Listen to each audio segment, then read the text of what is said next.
অনেক দিন থেকে কোথাও বাইরে ঘুরতে যাওয়া হয় না, তো খালামণির বাসায় যেহেতু এসেছি সবাই মিলে প্ল্যান করা হলো একটু দূরে কোথাও ঘুরতে যাব। এজন্য আমরা সকাল সকাল বের হয়েছি, খাওয়া দাওয়া সব কমপ্লিট করে চলে আসলাম আমাদের ডেস্টিনেশনে। আমরা যেখানে ঘুরতে আসতে চেয়েছিলাম নওগাঁ থেকে অনেকটা দূরে এই জায়গাটার নাম হচ্ছে রক্তদহ বিল, আর এটার আরেকটা নামও আছে পাখিপল্লী। তো পাখিপল্লীতে আসার নাকি খালামণির অনেক দিনের শখ ছিল, আজকে পূরণ হয়ে গেল। আমারও এখানে আসার শখ ছিল, কিন্তু আমি আসলে এই জায়গাটার নাম জানতাম না। আরেকটা নাম জানি, এখানে হাতিখোঁচা ব্রিজ আছে এর পাশে। তো হাতিখোঁচা ব্রিজের পাশটাতে আমরা একটু পরেই ঘুরবো, আগে এই পাখিপল্লীতে ঘুরে নিই। এখানে আশেপাশে কেউই ছিল না আমরা যখন এসেছিলাম, সকাল 11টা বাজে তখন। আশেপাশে কেউ না থাকার কারণে এই জায়গাটা আসলে ঘুরতে ভালো লাগছিল, কারণ আমরা তিনজনই এখানে এসেছি, আমি, আম্মু আর খালামণি। তিনজন মিলে ঘোরার মজা আলাদা। কারণ আমার আম্মুর সঙ্গে আমার বন্ডিংটা অনেকটাই ভালো, আমার বেস্ট ফ্রেন্ডের মতো, আর খালামণির সঙ্গেও আমার বন্ডিংটা অনেক ভালো। তো আমরা তিনজন মিলে বেড়াতে এসেছি, দেখছিলাম আশপাশ সব ফাঁকা। আমার চোখে কি জানি পড়েছিল, কল ছিল এখানে পাশে। তো আমি ভাবলাম কলটা নষ্ট নাকি ভালো, একটু চেপে দেখে নিই। অনেক বছর পরে কল দেখতে পাচ্ছি, আমাদের শহরে তো কল নেই বললেই চলে। আর এই কলটা থেকে এত সুন্দর পানি বের হচ্ছিল, আর পানিটার টেস্টও অনেকটা মিষ্টি পানি, মানে মিঠা পানি যাকে বলে। তো চোখটা ধোয়ার পরে এখানে চলে আসলাম। এখানে একটা বড় বকের টেম্পল নাকি প্রতিকৃতি কি বলবো, বড় একটা বক ছিল, আর্টিফিশিয়াল বক। তো বকটা দেখতে অনেকটা ভালো লাগছিল, মুখে মাছ ছিল বকের।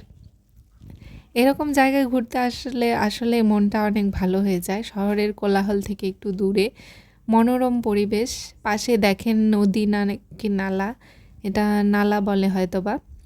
খুব সুন্দর পরিষ্কার পানি। এই জায়গাটা মাছেদের জন্য অভয়ারণ্য এবং বন্য পশু পাখি বলেন, পাখিদের জন্য এটা অভয়ারণ্য। খুবই সুন্দর মনোরম পরিবেশ, আমাদের শহর থেকে একটু দূরে। আর আমি এখানে একটা লগি পেয়েছিলাম, একটা মহিলাকে দেখছিলাম গাছ থেকে পাতা পাড়ছিল, তো ওনার দেখে আমারও শখ হয়েছিল পাতা একটু পাড়ার, এজন্য ট্রাই করলাম। বাট উপরে দেখি যে কারেন্টের লাইন, এজন্য ওইখান থেকে ভয়ে চলে আসলাম। বাবা, কারেন্টে শক খাওয়ার আমার কোনো শখ নেই। তো এই জায়গাটাতে এসে খুবই আনন্দ পাচ্ছিলাম। আর নতুন একটা ব্রিজ হচ্ছে এখানে, ছোট্ট। তো ব্রিজটা দিয়ে পারাপার হতে চেয়েছিলাম, তারপর দেখি ওইখানে কনস্ট্রাকশনের কাজ হচ্ছে, মিস্ত্রিরা ছিল আশেপাশে। তো আমরা যেহেতু তিনজনই মেয়ে মানুষ, আর আমরা সামনে এগোলাম না, আমরা সোজা চলে আসলাম এই যে এই ব্রিজে। এই ব্রিজটা কিন্তু ব্রিটিশরা বানিয়েছিল। এই ব্রিজের নাম হচ্ছে হাতিখোঁচা ব্রিজ। আম্মুরা নাকি অনেক যখন ছোট ছিল, আমার নানি বাসায় এদিক দিয়েই যেতে হতো, তখন কোনো ব্রিজ ছিল না, কোনো রাস্তা ছিল না। আর এই ব্রিজটা নাকি এত উঁচু ছিল, এটা দিয়ে যখন গরুর গাড়ি পারাপার হতো, গরুরা নাকি পা পিছলে পড়ে যেত আর গরুদের হাঁটুতে ছিলকা উঠে যেত। তাহলে চিন্তা করেন যে কতটা উঁচু ছিল ব্রিজটা। আশেপাশে কেউ না থাকাতে আমি একটু পোস্ট দেওয়ার চেষ্টা করছিলাম, কারণ যখন রাস্তা একদম ফাঁকা থাকে তখন দুষ্টুমি করার মতো আসলে প্লেসটা পেয়ে যায়। তো আম্মু আমাকে ভিডিও করে দিচ্ছিল। আর এই যে এগুলো তো শুকিয়ে গেছে আশেপাশে। এখানে আম্মু আমাকে আবার হাই দিচ্ছিল, বলছিল যে আমাকেও একটু তোল। আর ডিঙ্গি নৌকা একটা এখানে বসানো আছে, কিন্তু নৌকার কোনো মাঝি নেই, সম্ভবত নৌকাটাতে মাছ চাষ করা হয়। আর একটু সামনে এগোতেই দেখি এখানে পাখিপল্লী রেস্টুরেন্ট আছে। রেস্টুরেন্টগুলো বন্ধ, বিকেল হলে এই রেস্টুরেন্টগুলো ওপেন হয়, মানে সন্ধ্যার পর থেকে।